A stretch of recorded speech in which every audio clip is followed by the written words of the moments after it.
ரத்னா கல்வி நிலையத்தின் சார்பில் உங்கள் யாவரையும் வாழ்த்துகிறேன். ஆங்கில வார்த்தைகள், பெயர்கள், உச்சரிப்பு பயிற்சி. English reading. Lesson 9 reptiles. பாடம் 9 ஊர்வன. இப்பொழுது நாம் பாடத்தை பார்க்கலாம். 1. டார்டஸ். டார்டஸ். இதை இந்தியர்கள் டார்டாய்ஸ் என்றும் உச்சரிக்கிறார்கள். இது ஆமை. அடுத்தது crocodile. crocodile. crocodile என்றால் முதலை என்று பொருள். 3. snake. snake. snake என்றால் பாம்பு என்று பொருள். 4. house lizard. house lizard. இதை lizard என்றும் அழைக்கிறார்கள். கெக்கோ என்றும் அழைக்கப்படுகிறது. இதனை தமிழில் பல்லி என்று அழைக்கிறோம். 5. frog. frog. இது தமிழில் தவளை என்று அழைக்கப்படுகிறது. 6. turtle. turtle. இது தமிழில் கடல் ஆமை என்று அழைக்கப்படுகிறது. 7. பைத்தான். பைத்தான். இது தமிழில் மலைப்பாம்பு என்று அழைக்கப்படுகிறது. 8. Anaconda. Anaconda. இது ஒரு மிகப்பெரிய மலைப்பாம்பு வகையை சேர்ந்தது. இது தமிழிலும் அனகொண்டா என்றே அழைக்கப்படுகிறது. 9. toad. toad. தேரை. இது தவளை போன்றே இருக்கும். 10. chameleon. chameleon.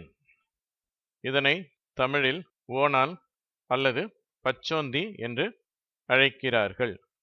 இது இருக்கும் இடத்திற்கு ஏற்றாற் போல தன்னுடைய நிறத்தை மாற்றிக்கொள்ளும் தன்மை உடையது. 10. scorpion. scorpion. தேள். 12. snail. snail. தமிழில் இதனை நத்தை என்று அழைக்கிறார்கள். 13. monitor lizard. monitor lizard. இதனை தமிழில் உடும்பு என்று அழைக்கிறார்கள். 14. skink. skink. இது தமிழில் அரணை அல்லது பாம்பரணை என்று அழைக்கப்படுகிறது. இப்பொழுது நாம் கற்றுக்கொண்டவற்றை வாசித்து பயிற்சி செய்ய வேண்டும். இந்த பக்கத்தில் உள்ள வார்த்தைகளை நான் வாசிக்கிறேன், நீங்களும் திருப்பி சொல்ல வேண்டும். tortoise. crocodile. snake. lizard. frog. turtle. python. anaconda. toad. chameleon. scorpion. snail. monitor lizard. skink. இந்த காணொளி உங்களுக்கு உண்மையிலேயே பயனுள்ளதாக இருக்கும் என்று நம்புகிறேன். தொடர்ச்சியாக எங்களுடைய காணொளிகளை பாருங்கள், உங்களுடைய நண்பர்களுக்கும் ஷேர் செய்யுங்கள். இதுவரை நீங்கள் எங்களுடைய சேனலுக்கு சப்ஸ்கிரைப் செய்யவில்லை என்று சொன்னால் நீங்கள் சப்ஸ்கிரைப் செய்து கொள்ளுங்கள்.